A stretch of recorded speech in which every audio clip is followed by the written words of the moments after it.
it's actually the first picture in his book, Wales, Land of My Father. It's the Gorsyth procession. That means, in fact, a group of bards taken in Carmarthen in 1974.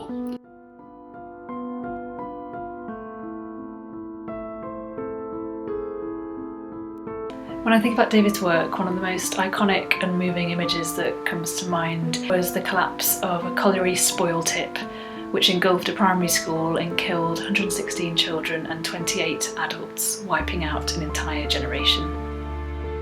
The photograph that I'm talking about shows two young boys with their arms around each other, gazing down at the catastrophic scene below, the remains of the primary school and the heroic rescue effort that was being carried out by the local community to retrieve the children.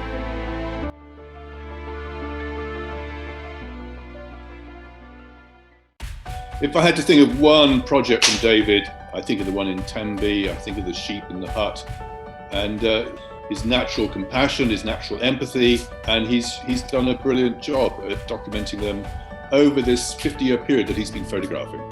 He just takes great pleasure in documenting the everyday, and I think that is really reflected in his photographs from Wales, whether that's an image taken of a coal miner after a hard day's work or of beachgoers enjoying a sunny summer's day.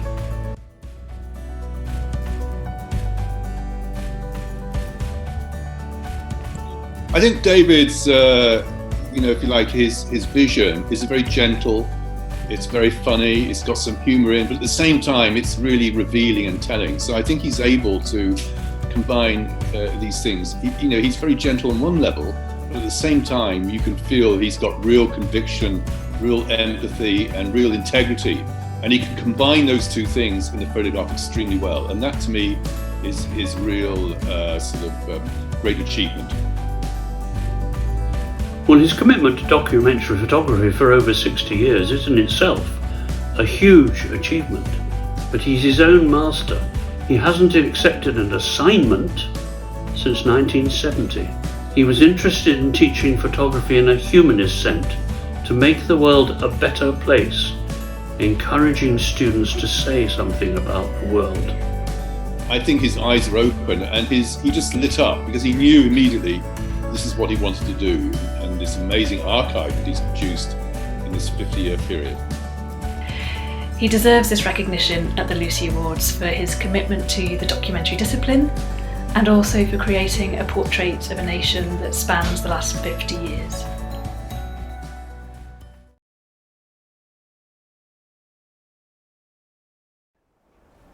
Well, I'm overwhelmed. I guess I need to thank a few people.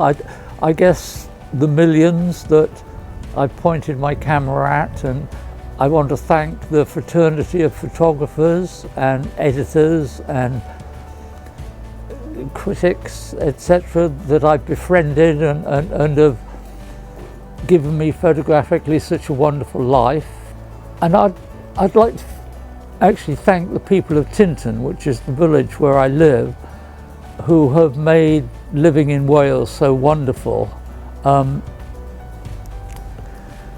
I guess I'm on a big high, so thank you very much.